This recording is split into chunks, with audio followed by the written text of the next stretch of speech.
दोस्तों जीएसटी के अंदर दो बहुत बड़े अपडेट आए हैं आरसीएम को लेकर, जिसकी डिस्कशन जो है 55th जीएसटी काउंसिल मीटिंग में हो चुकी थी, लेकिन उसके ऊपर कोई नोटिफिकेशन नहीं आई थी। तो दोस्तों अभी 16 जनवरी को 7/2025 नई नोटिफिकेशन आ गई है, जिसने कवर करे हैं दोनों दोस्तों अपडेट्स को। कुछ चीजें रिवाइज हुई हैं, कुछ चीजें अपडेट हुई हैं आरसीएम के तहत, जो इस वीडियो में मैं डिटेल में आपको समझाने जा रहा हूं। तो गाइस वीडियो बहुत ज्यादा इंपॉर्टेंट होने वाली है, तो इसलिए आपसे एक्सपेक्ट करता हूं कि वीडियो को पूरा देखें और स्किप ना करें।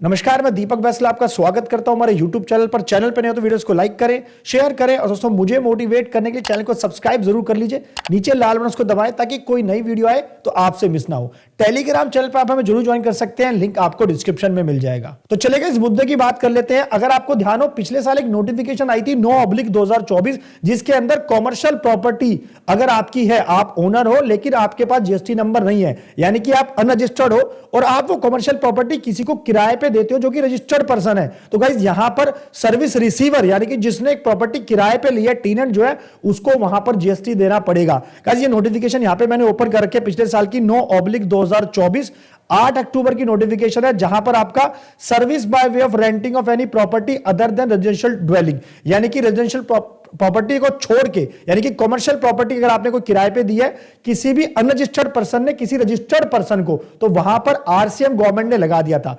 अब गाइस इसी चीज को देखते हुए जो कंपोजिशन लोग हैं, जो कंपोजिशन चीज में सप्लाई करते हैं, हालांकि वो भी रजिस्टर्ड डीलर है, तो उन्होंने क्या करा, यहां पे कुछ उनको इशू प्रॉब्लम गवर्नमेंट को लगा, क्योंकि कंपोजिट सप्लाई जो करते, तो जो कंपोजिशन स्कीम के अंदर आता है, गवर्नमेंट को यहां पर लगा कि उनको यहां पर जीएसटी देना पड़ जाएगा अगर वो एक रजिस्टर्ड पर्सन है और वो अनरजिस्टर्ड से कॉमर्शियल प्रॉपर्टी किराए पर ले रहे हैं। तो गाइस वहां पर क्या इशू आ रहा था कि उनको कोई अगर वो जीएसटी पे करेंगे तो वहां पर उसका इनपुट टैक्स क्रेडिट नहीं ले सकते, क्योंकि अगर आपको पता होगा कि जीएसटी आईटीसी आप नहीं ले सकते हैं कंपोजिशन स्कीम के केस में। तो अब इसी चीज को देखते हुए गवर्नमेंट ने दोस्तों यहां पर जो अपडेट दिया है, यहां पर एनी रजिस्टर्ड पर्सन की जगह यहां पर other than a person who has opted to pay tax under composition levy shall be inserted. यानी दोस्तों यहां पर यह वर्ड लगा दिए हैं कि अगर आप कोई भी अनरजिस्टर्ड पर्सन किसी भी रजिस्टर्ड पर्सन को दे रहा है, लेकिन रजिस्टर्ड पर्सन यहां पर अदर देन किसको छोड़ के, कंपोजिशन लेवी वाले को, यानी कि देखा जाए तो कंपोजिशन स्कीम के अंदर जो भी रजिस्टर्ड पर्सन आता है उसको यहां से इस स्कीम के अंदर से हटा दिया गया है, यानी कि उसको यहां पर आरसीएम में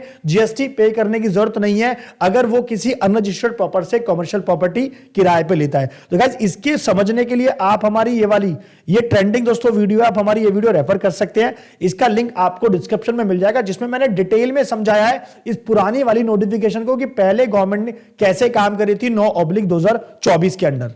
अब बात कर लेते हैं सेकंड चेंज के बारे में, जो कि ए कहता है कि again serial 4 in column 3 after the word any person the words other than a body corporate shell be inserted. Guys ये वाला जो क्लॉज था हमारा स्पेसिफिकली एप्लीकेबल था स्पॉन्सरशिप सर्विसेज के केस में। तो गाइस स्पॉन्सरशिप सर्विसेज के केस में क्या होता है कि अगर कोई भी पर्सन स्पॉन्सरशिप सर्विस दे रहा है किसी और को, तो वहां पर आरसीएम का कॉन्सेप्ट एप्लीकेबल हो जाता है। लेकिन स्पेसिफिकली अगर वो कोई जो सर्विस दी जा रही है स्पॉन्सरशिप सर्विसेज की, अगर वो किसी बॉडी कॉर्पोरेट के द्वारा दी जा रही है, यानी कि कोई फर्म है, प्राइवेट लिमिटेड कंपनी है, एलएलपी है, पब्लिक लिमिटेड है, कोई ट्रस्ट है, तो गाइस वहां पर उस केस में उसको यहां पर अब फॉरवर्ड चार्ज में ही जीएसटी देना पड़ेगा, आरसीएम यहां पर एप्लीकेबल नहीं होगा। गाइस इसी चीज को देखते हुए यहां पर जो अब चेंज किया गया है इस नोटिफिकेशन के थ्रू, एनी पर्सन की जगह क्या कर दिया है, other than a body corporate, यानी कि कोई पर्सन की जगह अगर कोई बॉडी कॉर्पोरेट देती है, तो अगर बॉडी कॉर्पोरेट के अलावा अगर मैं बात करूं कोई पर्सन स्पॉन्सरशिप सर्विस दे रहा है, तो वहां पर आरसीएम का कॉन्सेप्ट अभी भी एप्लीकेबल है। लेकिन